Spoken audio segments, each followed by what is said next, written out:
Usually when I speak to people, I fill my presentations with case studies. I'll give you a classic example. I was in Australia recently and I spoke to the top bank.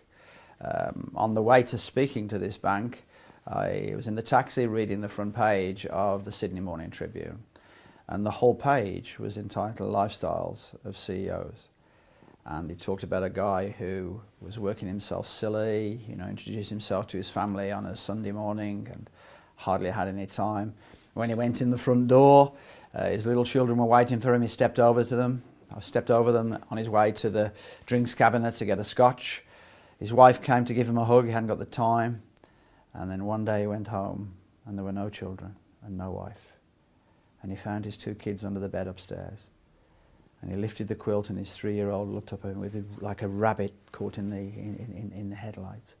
And he said, "What are you doing under there?" in an angry tone. And she said, "Daddy, we're frightened of you."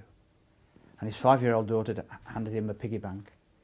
And she said, "This is for you, Daddy." He said, "What's that?" She said, "Mommy and myself have managed to save $24.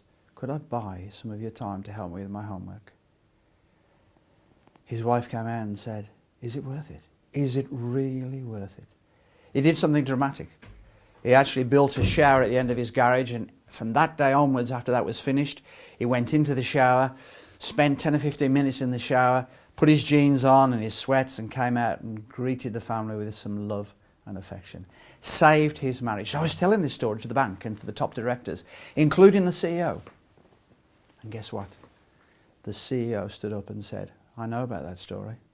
I wrote it."